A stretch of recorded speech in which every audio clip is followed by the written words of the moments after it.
नमस्कार दोस्तों।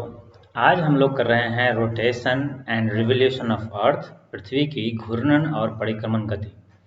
तो इससे हम लोग ये समझ पाएंगे कि कौन कौन से सवाल जो है हम लोगों को यहाँ पे पूछे जा सकते हैं और उसका जवाब देने के लिए कौन कौन सी चीज़ों की जानकारी आपको होनी चाहिए। ठीक है, इसको हम लोग आराम से डायग्राम के माध्यम से और फिर फैक्ट्स के माध्यम से देखेंगे कि कैसे हम लोग इसको कर सकते हैं। तो शुरुआत करते हैं आज का अपना वीडियो।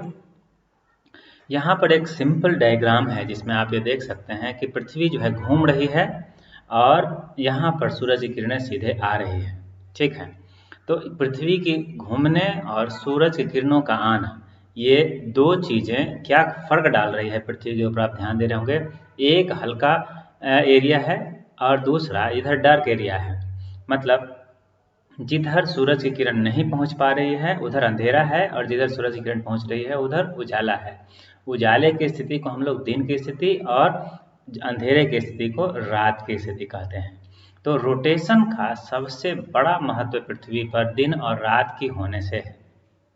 ठीक है, लेकिन यहाँ पर आप ध्यान देंगे मैंने 0 डिग्री को बिल्कुल सीधा रखा है। ऐसा पृथ्वी पर साल में 2 बार स्थिति बनती है, 21 मार्च को और 23 सितंबर को। तो इस बात को ध्यान रखेंगे। आगे हम लोग और देखेंगे कि आखिर जब ये रोटेशन हो रहा है तो रोटेशन में भी दिन और रात की स्थिति हमेशा बराबर नहीं रहती है। उसके पीछे जो रीजन है उस पर भी हम लोग बात करेंगे।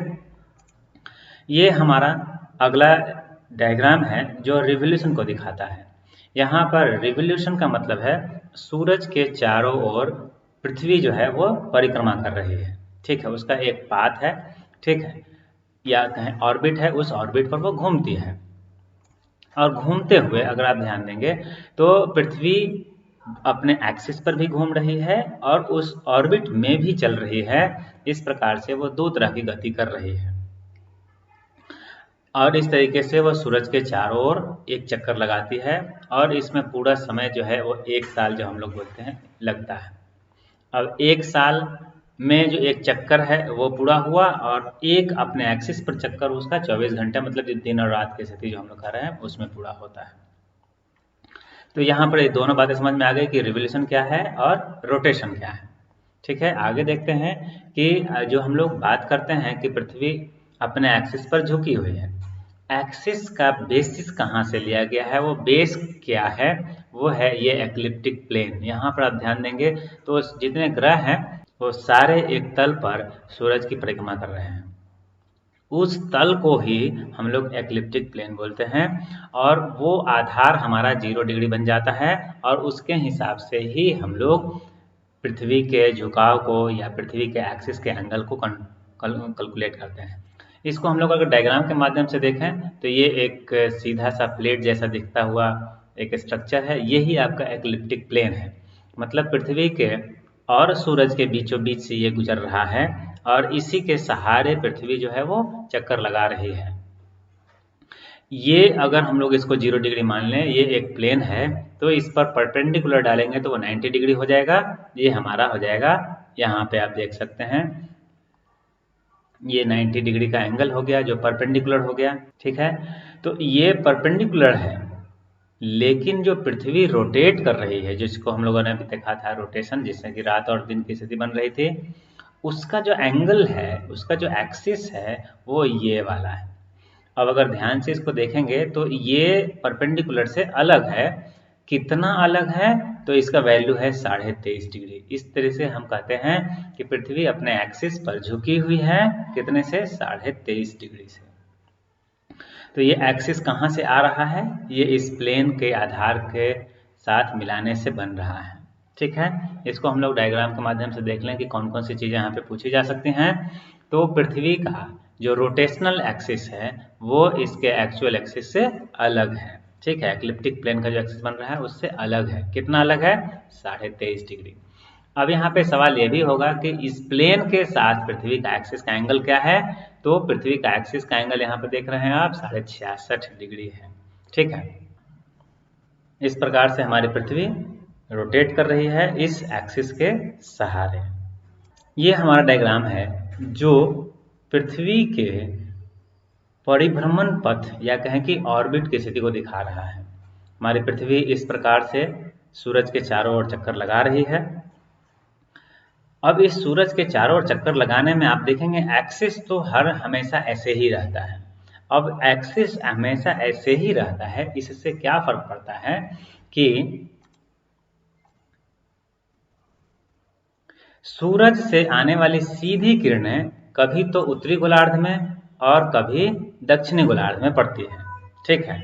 अब इससे क्या होता है कि जिस एरिया में सीधा प्रकाश जाता है वहां पर गर्मी की स्थिति, मतलब एक समय में जब उत्तरी गोलार्ध में यह सीधा होता है तो उत्तरी गोलार्ध में गर्मी, और दूसरे समय में जब दक्षिणी गोलार्ध में यह सीधा जाता है तो दक्षिणी गोलार्ध में गर्मी की स्थिति होती है। इसके उलट जब उत्तरी गोलार्ध में गर्मी होगी तो उसी समय अगर हम दक्षिणी गोलार्ध की तरफ देखेंगे तो वहाँ पे सर्दी का मौसम होगा, और यहाँ पर देखें जब दक्षिणी गोलार्ध में गर्मी का मौसम होगा तो उत्तरी गोलार्ध में ठंड का मौसम होगा। अगर हम सिर्फ उत्तरी गोलार्ध में के हिस्से से बात करें, जैसे हम लोग हिंदुस्तान में हैं तो हिंदुस्तान में हैं और यहाँ पर हम उत्तरी गोलार्ध में अगर बात करें तो 23.5 डिग्री पर जब सूरज आती है, सूरज की किरण सीधी आती है, तो ये टाइम होता है कब? 21 जून का, है ना, ये 21 जून। तो 21 जून में हमारे यहाँ भारत में सबसे बड़ा दिन की स्थिति होती है, ठीक है।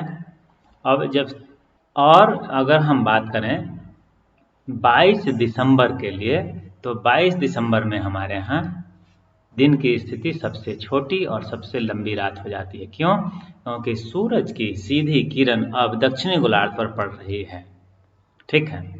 सूरज की सीधी किरण मकर रेखा या ट्रॉपिक ऑफ कैप्रिकॉर्न पर पड़ती है, तो वो तारीख होता है 22 दिसंबर का, और इसे विंटर सॉल्स्टिस कहते हैं। जबकि जब सूरज की सीधी किरण 23.5 डिग्री नॉर्थ कर्क रेखा या ट्रॉपिक ऑफ कैंसर पर पड़ती है तो इसे समर सॉल्स्टिस कहते हैं, ठीक है। इसी प्रकार से देखेंगे साल में 2 बार ऐसी स्थिति बनेगी जब सूरज की सीधी किरण, जो कि हम लोगों ने सबसे शुरुआत में देखा था, बिल्कुल सीधे इक्वेटर पर आएगी, ठीक है। जब इक्वेटर पर आएगी तो दिन और रात की स्थिति बराबर हो जाएगी पूरे गोलार्धों में, ठीक है। ऐसा कब होगा? एक बार 21 मार्च को और 23 सितंबर को। और इस स्थिति को जब दिन और रात बराबर हो जाते हैं इसको इक्विनॉक्स या विषुव कहते हैं, ठीक है। यहाँ पर देखें जो हम लोगों ने वहाँ समझा था, अब उसको यहाँ डायग्राम के माध्यम से आप आसानी से समझ सकते हैं कि एक समय में पृथ्वी पर सूरज की सीधी किरण यहाँ आ रही है, ठीक है, और यहाँ आने के कारण यहाँ पर इस साइड में जो स्थिति है ये कमजोर पड़ रही है। अब यही चीज अगर हम लोग देख रहे हैं कि कर्क रेखा पर जब सूरज सीधी है तो मकर रेखा या कहें कि दक्षिणी गोलार्ध में ठंड का मौसम है। अगर हम इसके विपरीत स्थिति को देखें तो अब सूरज की सीधी किरण कहाँ पड़ रही है? मकर रेखा पर 23.5 डिग्री साउथ पर, और इस तरीके से अब उत्तरी गोलार्ध में सूरज की स्थिति ज़्यादा तिरछी हो गई है और वह उधर अब ठंड का मौसम होगा। मतलब उत्तरी गोलार्ध में एक समय में ठंड का मौसम था, अब दूसरे समय में गर्मी का मौसम, फिर ठंड का, और इस तरीके से मौसमी परिवर्तन होते रहते हैं। तो इस सारे स्लाइड्स से जो हम लोगों ने समझा है उसको अगर एक नज़र में देख लें तो हमें यह समझ में आ जाएगा क्या करना है। तो सौरमंडल हमारा एक ग्रह है और इसमें 2 तरह की गति है, घूर्णन और परिक्रमण, जिसको हम लोगों ने समझ लिया है। घूर्णन मतलब रोटेशन को दैनिक गति भी कहते हैं, जबकि परिक्रमण रिवोल्यूशन को वार्षिक गति कहते हैं। मैंने बताया था रोटेशन के लिए 24 घंटे का समय लगता है और रिवोल्यूशन के लिए पूरे 365 दिन का समय लगता है। पृथ्वी अपने अक्ष पर पश्चिम से पूरब की ओर घूमती है, जिसे पृथ्वी की दैनिक गति कहते हैं। ये बात बिल्कुल ध्यान में रखेंगे कि यह बहुत बार क्वेश्चन भी पूछा जा चुका है। एक घूर्णन पूरा करने में पृथ्वी 23 घंटे 56 मिनट और 4.09 सेकंड का समय लेती है। तो ये कंप्लीट 24 घंटा नहीं होता है, हम लोग जनरली 24 घंटे के हिसाब से चलते हैं, लेकिन यहाँ पर ये अंतर है थोड़ा सा, और ये अंतर 4 साल में एक दिन के बराबर हो जाता है। और हम लोग एक लीप ईयर देखते हैं फरवरी 29 की जब होती है। पृथ्वी की दैनिक गति की वजह से ही दिन और रात होते हैं। पृथ्वी अपने अक्ष पर घूमने के साथ साथ सूर्य के चारों ओर परिक्रमा करती है, जिसे वार्षिक गति कहते हैं। पृथ्वी सूर्य की एक परिक्रमा 365 दिन 6 घंटे 48 मिनट और 45.51 सेकंड में पूरा करती है। तो ये आप लीप ईयर में इसका एडजस्टमेंट देखेंगे। पृथ्वी की वार्षिक गति की वजह से मौसम बदलते हैं।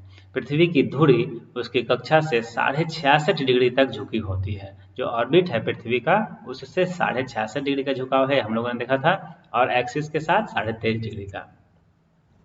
पृथ्वी की झुकी हुई धुरी और परिक्रमा की गति, अब यहाँ पर देखिए झुकी हुई धुरी और परिक्रमा की गति की वजह से बसंत, गर्मी, ठंड और बरसात की ऋतुएं आती हैं। जब पृथ्वी सूर्य के बिल्कुल पास होती है उसे उपसौर या पेरीहेलियन कहते हैं। उपसौर की स्थिति 3 जनवरी को होती है। इस दिन पृथ्वी और सूर्य के बीच की दूरी 14.7 करोड़ किलोमीटर होती है। जब पृथ्वी सूर्य से अधिकतम दूरी पर होती है तो यह अपसौर कहलाता है या एपहेलियन कहते हैं। अपसौर की स्थिति 4 जुलाई को होती है। ऐसी स्थिति में पृथ्वी और सूर्य के बीच की दूरी 15.21 करोड़ किलोमीटर होती है। तो इस प्रकार से एक एवरेज निकाला जाता है और हम लोग 14.98 करोड़ किलोमीटर का एक दूरी मान के चलते हैं, मतलब लगभग 15 करोड़ किलोमीटर हम लोग मान के चलते हैं। उपसौर और अपसौर को मिलाने वाली रेखा सूर्य के केंद्र से गुजरती है और इसे एप्साइड रेखा कहते हैं। इस प्रकार से अब आशा करता हूं कि आपको ये वीडियो बहुत ही जानकारी देने वाला लगेगा, और अगर इसको आप पसंद करते हैं इसे लाइक करें, अपने दोस्तों में शेयर करें, और हमारा आने वाले वीडियोज़ के नोटिफिकेशन पाने के लिए चैनल सब्सक्राइब करें। धन्यवाद।